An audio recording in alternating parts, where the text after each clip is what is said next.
வணக்கம். உங்க பேர் என்னங்க? நான் எடப்பாடி சுரேஷ்ங்க. எடப்பாடி சுரேஷ்னா சேலம் மாவட்டம் எடப்பாடியா? சேலம் மாவட்டம் எடப்பாடி சட்டமன்ற தொகுதி, ஆ, எடப்பாடி நகரத்துல இருக்கிறேன். ஆ. நான் வந்து கடந்த 35 ஆண்டுகளா இருக்கிறேன் அதிமுகவில். 33 ஆண்டுகளா. ஆ. சேலம் புறநகர் மாவட்ட மீனவர் அணி செயலாளர். இப்ப இருக்கீங்க? ஆமா, என்னதான் கட்சி விட்டு நீக்கினாங்கல்ல. ஏன் நீக்கினாங்க? நான் வந்து அதிமுகவினுடைய கொள்கைக்கும் ஆ. கோட்பாடுகளுக்கும் எதிராக செயல்பட்டேன். அதாவது புரட்சி தாய் சின்னம்மா அவர்களும் டெலிபோன்ல பேசுறதுக்காக என்ன நீக்கினாங்க. ஆனா எடப்பாடி பழனிசாமிக்கு என்ன நீக்கிற போது எடப்பாடி பழனிசாமிக்கு என்ன கொள்கை, அதிமுக கொள்கை அப்படிங்கிறது இருந்துச்சுன்னு எனக்கு தெரியல. போன்ல ஒருத்தர் பேசினா உடனே கட்சி விட்டு நீக்கிடுவாங்களா? ஆனா, அவங்க வந்து கோமாளி மாரி தானே இருக்காங்க. அதிமுகன்ற ஒரு மாபெரும் இயக்கத்தை ஆ. ஒரு சமூக இயக்கமா கொண்டு போலான்னு பார்த்தாரு எடப்பாடி பழனிசாமி. இப்ப அனைத்து இந்திய அண்ணா திராவிட முன்னேற்ற கழகம் வந்து சரி, பகுத்தறிவு சிந்தனையோட திராவிட சித்தாந்தங்களோட இருக்குதா, இல்ல சரி. சமுதாய கட்சியா இருக்கா? சமுதாய கட்சி ரேஞ்சுக்கு தானே போயிடுச்சு இன்னைக்கு. உங்களுக்கே தெரியாதுங்களா? இல்ல, சமுதாய ரேஞ்சுக்கு போயிருக்கீங்க. ஆனா இன்னைக்கு தொடர்ந்து எல்லா விஷயத்திலுமே பன்னீர்செல்வம், அம்மையார் சசிகலா எல்லா விஷயத்திலுமே ஒரு நீதிமன்றத்துல இருந்து எல்லாத்துலயுமே ஜெயிச்சு இன்னைக்கு கட்சியோட பொதுச் செயலாளர் அவர் ஆளுமையா இருக்காரு. இல்ல, கட்சியோட ஆளுமைன்னு எதை சொல்றீங்க? எப்படி எனக்கு புரியல. கட்சியோட பொதுச் செயலாளரா ஆளுமைன்னா, இருக்காரு, அதுவே ஆளுமை தானே? இப்ப 2017 இவர் வந்து முதலமைச்சர் ஆகுறாரு. ஆ. அந்த எந்த சூழ்நிலையில எப்படி யார் இவர் ஆக்குனாங்கிறது உங்களுக்கு தெரியும். உலகத்துக்கே தெரியும், உலகத்துக்கே தெரியும். புரட்சி தாய் சின்னம்மா அவர்களால் போடப்பட்ட பிச்சை அந்த பதவி. இல்ல, அது அந்த அம்மா அன்னைக்கு அளவுக்கு நினைச்சிருந்தால், அன்னைக்கு சின்னம்மா நினைச்சிருந்தா அவங்க குடும்பத்துல ஒருத்தரையோ அல்லது அந்த சமூகத்துல ஒருத்தரையோ ஆக்கிட்டு போயிருக்கலாம். ஆமா. ஆனா அன்னைக்கு கூட அவங்க வந்து முதல் சாய்ஸ் வந்து முன்னாள் அமைச்சர் அண்ணன் செங்கோட்டையனுக்கு தான் அந்த சான்ஸ் கொடுத்தாங்க. அவர் அன்னைக்கு அதை தவற விட்டுட்டாரு. இல்ல, அது என்ன சூழலும் எங்களுக்கு தெரியாது. அவரு இல்ல, சரி, அடுத்து ஒரு 24 மணி நேரத்துல அந்த அம்மாவுக்கு தீர்ப்பு வந்து அவங்க பெங்களூருக்கு போக வேண்டிய ஒரு இக்கட்டான ஒரு சூழ்நிலையில ஒரு இறுதி முடிவு எடுத்தாகணும். எல்லா 134 எம்எல்ஏக்கள் 11 பேர் பன்னீர்செல்வம் பின்னாடி போயிருந்தாங்க. மீதி 124 பேரும் ஒருங்கிணைக்கணும். அந்த முயற்சியில் அவங்க பண்ணும்போது ஏதோ ஒரு சூழ்நிலைக்கு ஒரு அவசரத்துல ஒரு முடிவு எடுக்கணும். அந்த ஆட்சி அன்னைக்கு மத்திய அரசு ஆட்சியை தக்க வைக்கணும். ஆமா, ஆமா, மத்திய அரசு எடுத்து கடும் நெருக்கடிக்கு ஆளாகிற போது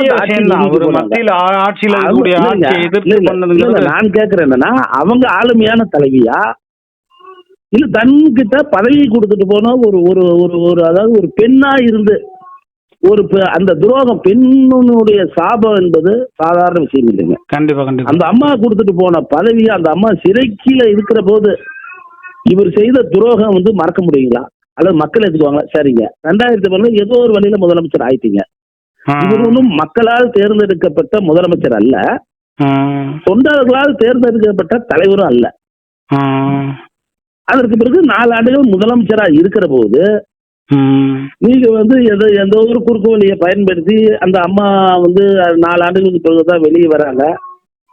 அதுக்கு பிறகு நான் வெற்றி பெற்றேன். சரிங்க, அந்த 17க்கு பிறகு நடந்த 2019 நடந்த நாடாளுமன்ற தேர்தல், அதற்கு பிறகு நடந்த ஊரக உள்ளாட்சி தேர்தல், அதற்கு பிறகு நடந்த நகராட்சி தேர்தல், 2021 சட்டமன்ற தேர்தல், அப்புறம் 8 மாவட்டங்களுக்கு தனியா 9 மாவட்டங்களுக்கு ஒரு தனியா ஊரக உள்ளாட்சி தேர்தல் இருந்துச்சு அந்த தேர்தல். அதற்கு பிறகு வந்த கணக்குக்கு 10 தேர்தல் வருது. 10 தேர்தல் ரைட்டு. எந்த தேர்தலையாவது ஜெயிக்க யோக்கியதை உள்ளா? ஜெயிக்கிறத தாண்டி விக்கிரவாண்டி ஈரோடு சட்டமன்ற இடைத்தேர்தலில் கூட போட்டியிடலையா? அதுதான் சார், அதுதான் சார் கொங்கு பகுதின்னு சொல்லிக்கிட்டு கொங்கு பகுதிக்கு நான் தான் தலைவர்னு சொல்லிக்கிற எடப்பாடி பழனிசாமி ஏன் ஈரோட்ல நிக்க முடியல? ஆமா, ஒண்ணு. இன்னொரு விஷயம், அதுல வந்து செங்கோட்டையன் ரொம்ப மன வருத்தம் அடைஞ்சிட்டாரோ? இல்லைங்க சார், கொங்கு சமுதாயத்திற்கு எடப்பாடி பழனிசாமி ஒன்றும் தலைவர் கிடையாதுங்க.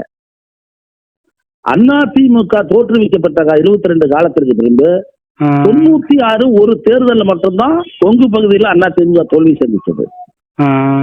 வேற எந்த தேர்தலையுமே திமுக ஆட்சியில் இருக்கிற காலத்துல கூட அந்த கொங்கு பகுதியில் அதிமுக அதிக அளவுல ஜெயிக்கும். முதல்ல அந்த உண்மைகளை இன்னைக்கு சீனியர், அதாவது மூத்த பத்திரிகையாளர் சொல்லிக்கிறவங்க முதல்ல புரிஞ்சுக்கணும். தவறாக பேசுறாங்க. அண்ணா திமுக கோட்டை கொங்கு பகுதியோட பழனிசாமியின் கோட்டை என்று நினைச்சா அது தவறு. அப்ப ஏன் ஈரோடு தேர்தல் நிக்க யோகிக்குது இல்ல? ஆமா, நின்றுக்கணும் நின்றுக்கணும்ல. தன்னுடைய ஆளுமை காட்சிகள சார் ஒண்ணுலைங்க சார், போன வாரம் ஈரோட்டுல சுற்றுப்பயணம் போனாரு. நான் சொன்னா கூட தவறா இருக்கும். மொடக்குறிச்சி ஈரோடு மாநகரம் 2 இடத்துலயும் எவ்வளவு கூட்டம் வச்சுட்டு அண்ணா திமுக இருக்கவங்க கூப்பிட்டு கேட்டு கேளுங்க. நீங்க இருந்துச்சா இல்லையா? கூட்டம் இல்ல. நான் இந்த அந்த கூட்டத்தை அதாவது அவங்களுக்கு தென் மாவட்டங்கள்ல கூட்டம் இருக்குது, அங்க இருக்குது செட்டப் கூட்டங்க. செட்டப் கூட்டத்தை உருவாக்கி தன்னைத்தானே ஏமாத்திக்கிற ஒரு தலைமை எடப்பாடி பழனிசாமி. சரி, அந்த தடைகள் எல்லாம் மீறி இப்ப அம்மையார் சசிகலா கடுமையா திட்டினது, விமர்சனம் பண்ணது, பன்னீர்செல்வத்தை கட்சி விட்டு நீக்கினது எல்லாமே பண்ணதை தாண்டி இப்ப தாவேகா, பாஜக, அதிமுக இப்படி ஒரு பலமான பாமக இப்படியான ஒரு கூட்டணி 2026 வரும் பொழுது ஆட்சி மாற்றம் ஏற்பட வாய்ப்பு இருக்கா சார்? முதல்ல ஒண்ணு புரிஞ்சுங்க, அதிமுக தொண்டை எந்த சூழல்லையும் தான் கட்சி இன்னைக்கு இருக்கிற சூழலை சொல்றேங்க, அதிமுக ஒன்றுபடணும் அப்படிங்கறத விரும்புறான். தாவேகா அந்த கட்சியில போய் நீங்க கூட்டணி அந்த கட்சியோட வேண்டாலும் வைக்கலாம், அது கால சூழலை அது மாறுபல, அது சூழ்நிலைக்கு நம்ம கூட்டணிக்கு போகத்தான் வேணும், வரத்தான் வேணும், அதுல ஒன்றும் மாற்று கருத்து இல்ல. அதை கெஞ்சிற மாதிரி போய் எல்லாம் கேட்க கூடாதுங்க.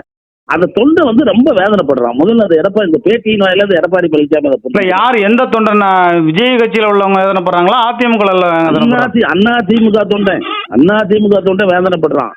அந்த ஒரு கொடிய அந்த ஒரு கூட்டத்துல பாருங்க, குமாரபாளையத்துல மப்ளர் போட்டுட்டு தாவேகா கொடியை பிடிச்சிட்டு இருக்கிறவங்க பாருங்க வந்து விட்டார்கள் அப்படின்னு சொல்றதெல்லாம் ரொம்ப அதாவது 30 ஆண்டு காலத்துக்கு மேலாக ஆட்சி அதிகாரத்துல இருந்த ஒரு அதிமுக பொதுச் செயலராக இருந்துகிட்டு அம்மையார் ஜெயலலிதா அவங்க அந்த பாருங்க அங்க ஒரு கட்சி கொடி தெரியுது, அவங்க நம்ம கூட கூட்டணி வருவாங்கன்னு சொல்லுவாங்களா?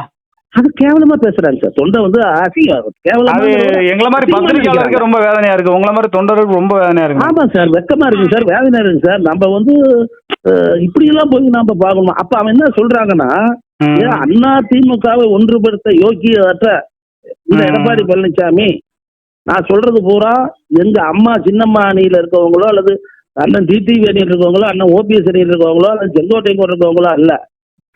எடப்பாடி பழனிசாமி கூட நீங்க இருக்கிற தொண்டர்கள் சொல்ற கருத்தை நான் சொல்றேன். இது ஓஹோ, எடப்பாடி தொகுதியில இருக்கிற தொண்டை சொல்ற கருத்துங்க, ஏத்துக்கலீங்க. அப்ப இவங்க இப்ப 2026 ஒரு பலமான ஒரு கூட்டணி அமைச்சு இவர் வெற்றி பெறுவதற்கான சாத்தியம் இருக்கா? விஜய் இவர் கூட வந்தா வெற்றிங்கிற மாதிரில அவர் நினைக்கிறாரு, அது எப்படி சாத்தியம் நினைக்கிறாரு? 2026 தேர்தலுக்கு இன்னும் 6 மாத காலம் இருக்குது. சரி, அடுத்த மாசம் பாருங்களேன். அவரு என்ன அண்ணா திமுகவுல மாறுதல்கள் நடக்குதுன்னு அதுக்கு பிறகு நம்ம பேசுனா அது சரியா இருக்கும். அதிமுகல மாறுதல் நடக்குங்கிறீங்களா? நிச்சயமா நடக்கும். இல்ல இந்த அம்மா 90% பணியை முடிச்சிட்டேன்னாங்களே, கண்ணு கட்டின தூரம் அப்படி ஒன்றும் தெரியலையே சார். உங்ககிட்டயும் என்கிட்டயும் சொல்லணும்னு அவசியம் இல்லை இல்லைங்க சார். ஆமா, விளம்பரம் தேடுறவங்க தான் அதை சொல்லுவாங்க. ஆமா சார். இப்ப இன்னைக்கு சொல்றேன் சார், 89ல இந்த கட்சி, அதாவது ஜானகி அம்மாள் ஜெயலலிதா அம்மா 2 அணியா பிரிஞ்ச கட்சியை ஒன்று சேர்த்தது யாருங்க சார்?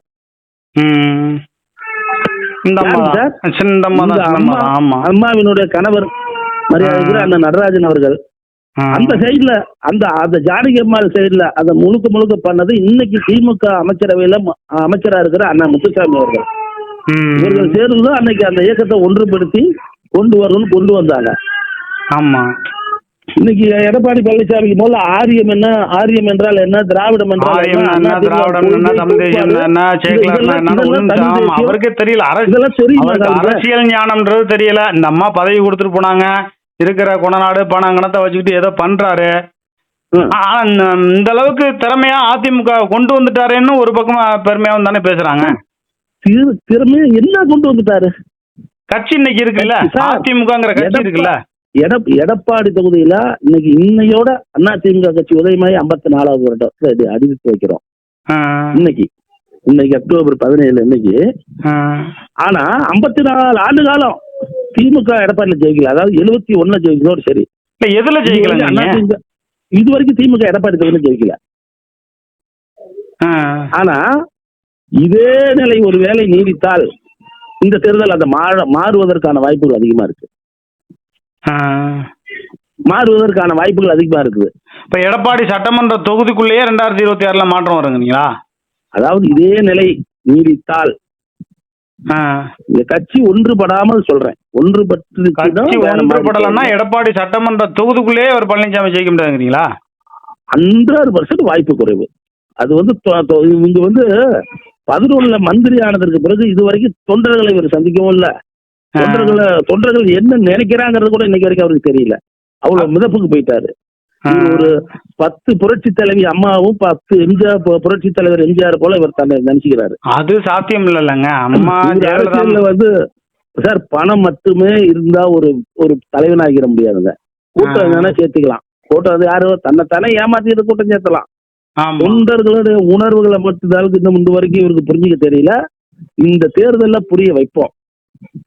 இதே நிலை நீடித்தால் என்னுடைய கணிப்பு வந்து இன்னும் 1 மாத காலத்துல அதிமுகவில் பெரிய மாற்றம் வருங்கிறீங்க. அனைத்து இந்திய அண்ணா திராவிட முன்னேற்ற கழகம் ஒன்றா இணைந்தால் மட்டும்தான் ஆட்சி அதிகாரத்துக்கு வர முடியும். இணைந்தால் மட்டுமே மிகப்பெரிய கருத்துக்களை சொல்லியிருக்கீங்க. அம்மையார் சசிகலா திராவிட முன்னேற்ற கழக அரசாங்கத்தின் மீது மக்களுக்கு மிகப்பெரிய வெறுப்பு இருக்கு.